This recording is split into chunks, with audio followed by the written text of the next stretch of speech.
The next one that I want to call to your attention is Israel, the U.S., and China. Israel, the U.S., and China. Now you say, that's fascinating. What's China have to do with any of this?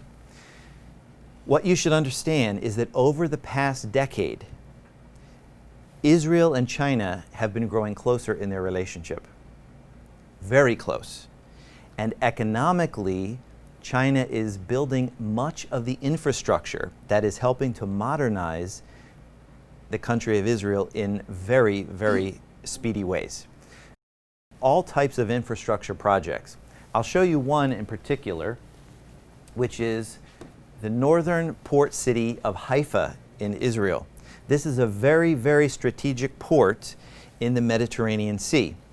And America uses this port extensively. As a matter of fact, we've been there on multiple occasions where there are American military vessels that are docked at the port of Haifa in northern Israel on the Mediterranean. Submarines come in frequently.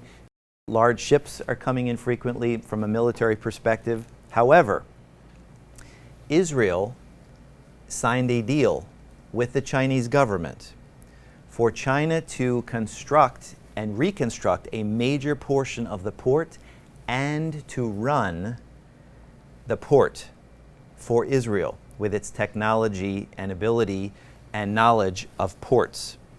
This is a huge problem for the United States government and the United States military because Israel, remember, is a bastion of democracy and freedom in a sea of Islamic nations in the Middle East. And it's a very, very key geographical location militarily for America in the Middle East.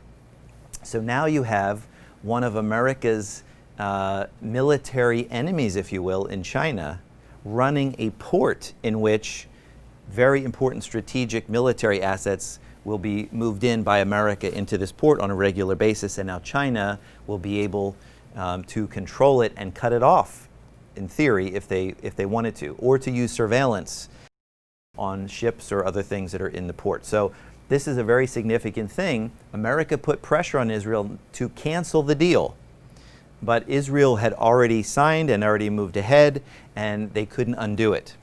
But there are other very important deals that are going on. One just this past week between China and Israel, and that is that Israel is about to build the largest desalination plant on planet Earth. This is taking seawater and turning it into fresh water.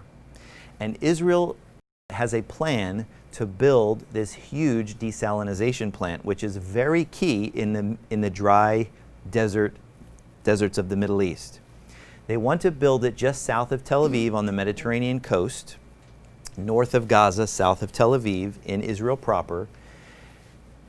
And they sent it out for bids. This is a multi-billion-dollar project.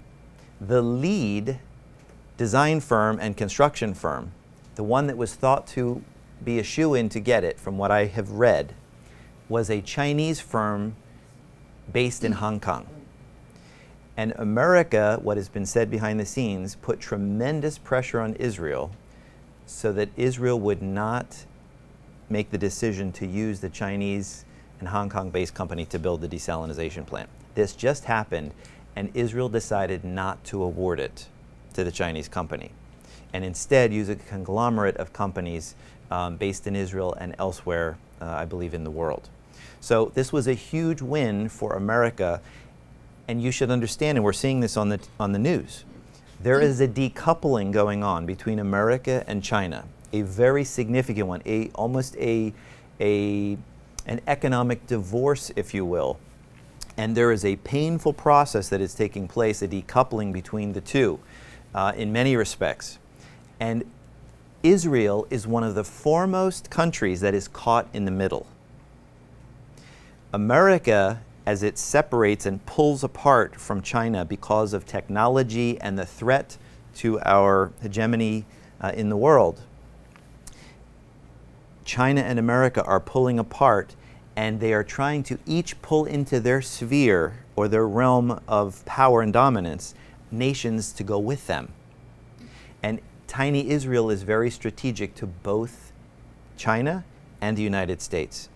So Israel, economically, militarily, and in so many other ways, has a strong ally, and they know America has been its strongest ally in its modern history. However, they also have a very strong, growing relationship with China economically in other ways, and China has been investing in Israel heavily over the past decade. So Israel is between a rock and hard place because they're being pressured on both sides, and so they're being very tight-lipped about the direction and the decisions that they're going to be making for the future. But if they are forced to make a decision one way or the other in a significant way, it could have major ramifications for them, for their future, and the whole US-China relationship.